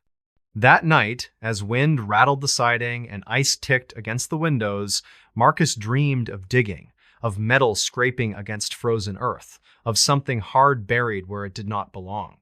Over the following days, he noticed other oddities. His back gate stood open one morning despite being latched the night before. Snow showed no clear footprints leading through it, only wind-sculpted drifts and smooth surfaces. Inside the house, small items seemed slightly misplaced. His keys sat on the wrong side of the counter. A chair at the kitchen table stood angled differently than he remembered. Each explanation felt reasonable on its own: fatigue, distraction, memory slipping under the weight of routine. Marcus dismissed the thoughts because accepting them meant entertaining something stranger. He focused on work, on long shifts and paperwork, on the comfort of predictability. Then his wallet went missing. Marcus noticed it late one evening when he reached for it out of habit before leaving the house. The spot on the entry table where it always sat lay empty. He searched the usual places first: jacket pockets, bedroom dresser, the console in his car. He retraced his steps mentally through the day, remembering paying for coffee, signing a delivery receipt, driving home. The wallet did not appear. He spent the next hour checking every room, opening drawers, shaking out coats, even looking inside the trash bin. Nothing. The absence bothered him more than it should have, because he was meticulous about personal items. Losing something like that did not fit his habits. The following morning, he canceled his cards and filed a routine report, expecting the wallet would turn up under a seat or behind a cabinet. Yet a strange unease followed him throughout the day, an awareness that something familiar had shifted slightly out of alignment. That evening, when he returned home, he noticed the depression in the garden again. It had grown larger. The shape now resembled a shallow oval, about the length of his forearm, its edges cracked where the frost fractured outward. Snow lay thin over it, refusing to settle evenly. Marcus stood at the back door longer than necessary, staring at the garden as dusk crept in and shadows stretched across the yard. A thought surfaced then, unwanted and sharp. What if something had been placed there? The idea felt absurd. No one had reason to dig in his frozen garden, and the ground was too hard for casual disturbance. Still, the shape looked deliberate in a way that unsettled him. It did not resemble random settling. It resembled a space made for something specific. That night, Marcus slept poorly. He woke several times, convinced he heard movement outside, the faint scrape of metal against earth, though each time he checked the yard, lay silent and unchanged. By morning, exhaustion pressed heavily on him, but so did resolve. He decided to dig. It was a foolish idea, he knew. The ground was frozen, the effort likely pointless. Yet, the thought of leaving the garden untouched felt worse. After work, he pulled on heavy gloves and retrieved an old spade from the shed. The metal rang sharply when he struck the frozen soil, vibrations traveling up his arms. He worked slowly, breaking through the crust inch by inch. Each impact echoed in the quiet yard, louder than expected. Beneath the surface, the soil resisted stubbornly, clinging to the blade in icy clumps. Marcus breathed hard, sweat cooling instantly against his skin despite the cold. After several minutes, the spade struck something that was not earth. The sound changed abruptly, dull and hollow instead of sharp. Marcus froze, heart thudding. He cleared snow away with his hands and chipped carefully around the spot. Dark material emerged beneath the ice, smooth and artificial against the rough soil. It was leather. His breath caught as recognition settled slowly into disbelief. He dug faster now, ignoring the cold biting into his fingers. The object revealed itself inch by inch. wedged firmly into the frozen ground as if pressed there deliberately. It was his wallet. The same worn leather, the same faded crease along one corner, the same small scratch near the fold he had made years earlier. Marcus stared at it, mind refusing to accept the evidence in front of him. He lifted it free with shaking hands. The wallet was intact. He opened it instinctively. Inside were his cards, his identification, his old grocery receipts. Nothing was missing. Everything sat exactly as it had the last time he remembered holding it. Except for one thing. The wallet was cold. Not the surface cold of an object left outdoors briefly, but the deep, penetrating cold of something that had been buried and frozen for days. Marcus stood there, breath fogging, unable to move. The garden lay silent around him, the hole dark and empty now that the object had been removed. He backed away slowly and returned inside, locking the door behind him. He placed the wallet on the kitchen table and stared at it for a long time, waiting for some rational explanation to surface. None came. That night, he did not sleep at all. He replayed every possible scenario: theft and return, prank, sleepwalking, memory gaps. Each explanation collapsed under scrutiny. No footprints, no signs of entry, no logical reason for the wallet to be buried in his own garden beneath frozen soil. Over the next days, Marcus became acutely aware of time itself. Hours felt uneven. Some mornings he woke convinced he had dreamed entire conversations that later seemed half-remembered. Once, he found mud under his fingernails despite not leaving the house the previous evening. He began checking the garden obsessively. Each morning before work, he scanned the soil, looking for new disturbances. Sometimes he found nothing. Other times, faint impressions appeared near the hole he had refilled, as though something beneath shifted restlessly, adjusting to an absence. One evening, driven by a need he could not name, Marcus returned to the garden with the spade. He dug again, expanding the hole carefully, deeper this time. The frozen soil gave way slowly, revealing darker layers below. At the bottom, several inches down, he found something else. A scrap of fabric. He pulled it free and recognized it instantly as part of a jacket lining, the same jacket he had thrown away years earlier after tearing it badly at work.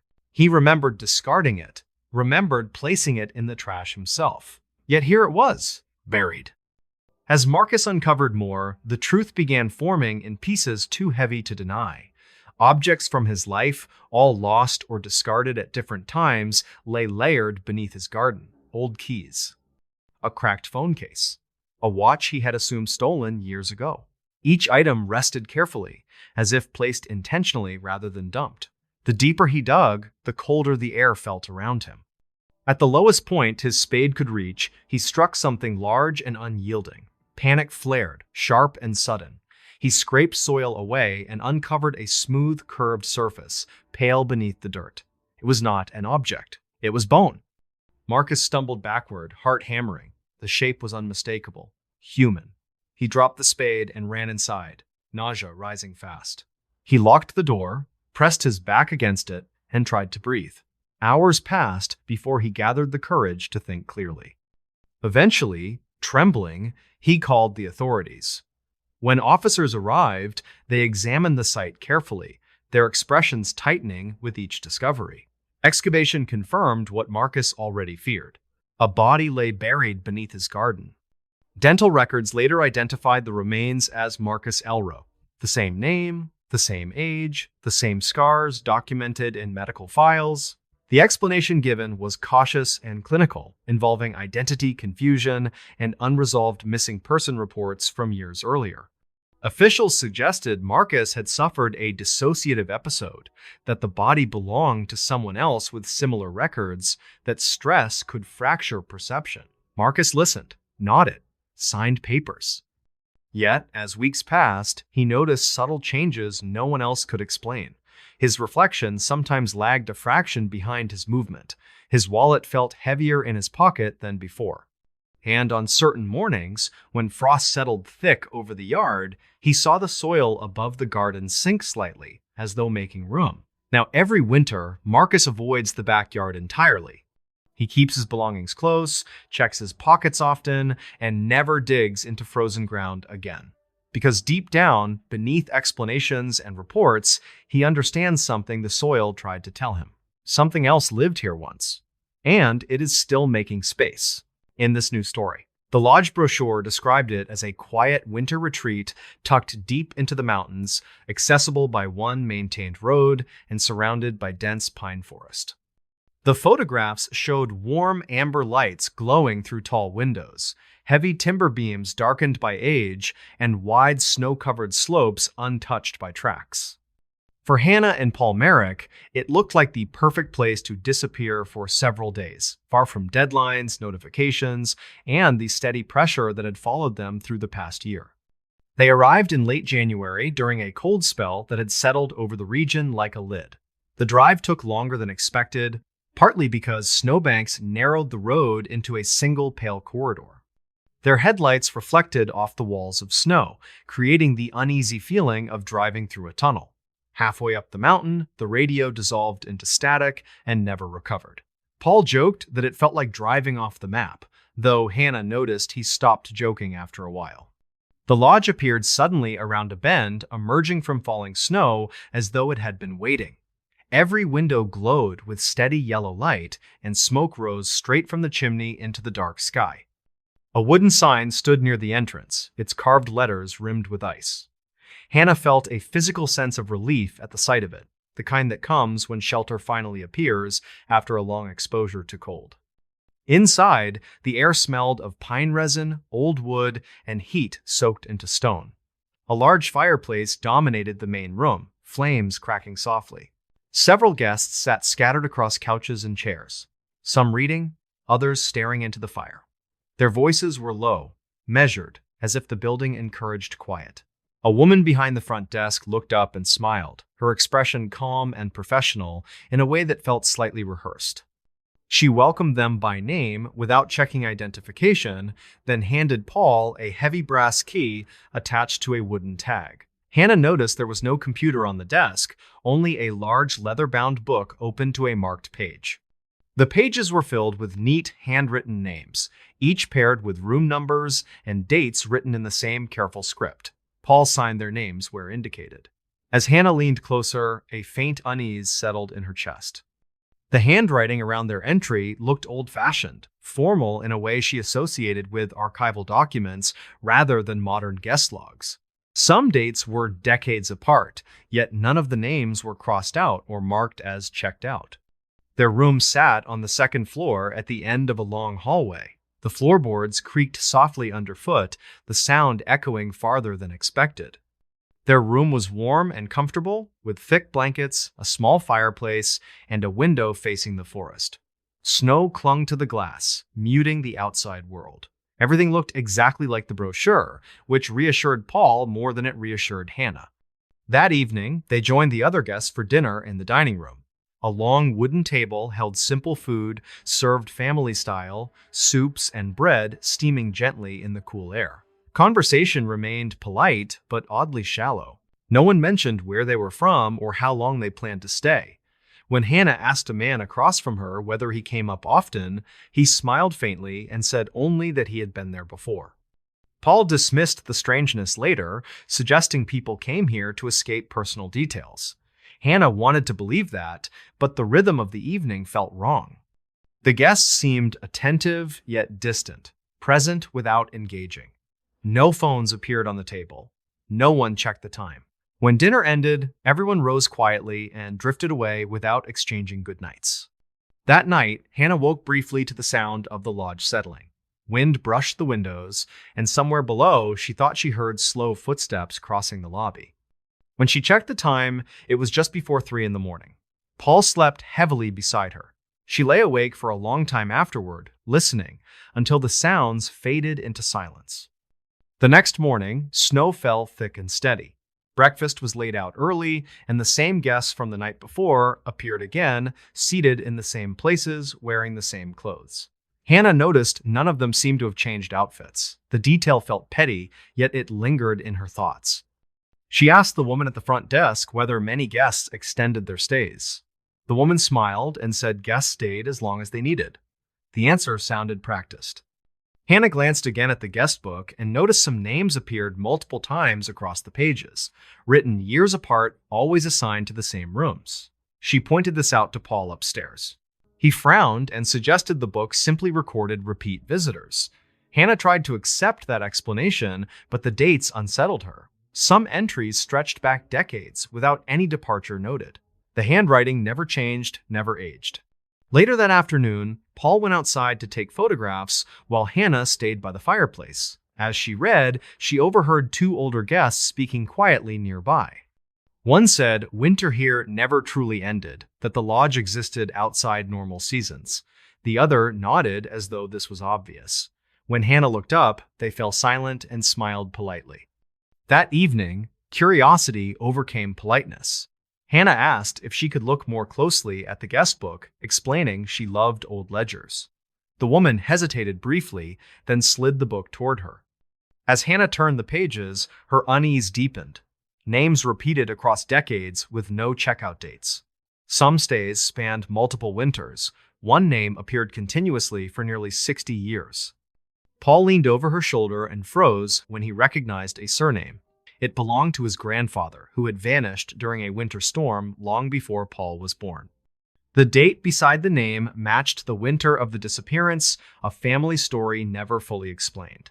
Paul felt his chest tighten as he traced the ink. Hannah looked up and realized the lobby had gone unnaturally quiet. The other guests sat motionless, their attention subtly focused on the desk. Paul asked what kind of lodge this was. The woman closed the book gently and said it was a place for people who lost their way during winter, where time slowed enough for rest. Hannah asked whether guests ever left. The woman said some did when they remembered where they were going. Others stayed because leaving felt harder. Snow intensified outside, pressing against the windows until the forest disappeared. Paul squeezed Hannah's hand and said they needed to leave. The woman did not stop them, only mentioned that the roads sometimes vanished overnight. They hurried upstairs. Along the hallway, Hannah noticed doors slightly open. Inside, she glimpsed outdated clothing, old suitcases, and personal items coated in dust rather than snow. Each room felt preserved, like a paused moment from a different decade. Back in their room, Hannah checked the window. Their car sat outside, already half buried. Snow fell fast enough to erase tracks. Panic settled heavy in her chest. That night, neither of them slept. Voices drifted through the lodge at irregular intervals, low and indistinct, like conversations carried through walls. At one point, Hannah was certain someone stood outside their door, breathing slowly. Paul listened too, heart pounding, yet the handle never turned. Just before dawn, the sounds stopped. Morning light revealed a calm landscape. The storm had eased, and the road lay visible again, freshly plowed. They packed quickly and went downstairs. The lobby stood empty. No guests, no fire. The front desk was unattended, and the guest book was gone. Only their car keys rested neatly on the counter. They left without speaking. Weeks later, Hannah searched online for the lodge. The website no longer existed. The address led to an undeveloped stretch of forest. Old local archives mentioned a lodge that once stood there but closed after a winter avalanche killed several guests decades earlier. Survivors claimed some people were never found. Paul avoided the subject afterward. Hannah could not. Every winter, when snow fell heavy and silence deepened, she thought about the guest list and the names that never checked out. Sometimes she wondered whether the lodge still waited in the mountains, lights glowing steadily, pages filling patiently, ready for travelers who lost their way and stayed just a little too long.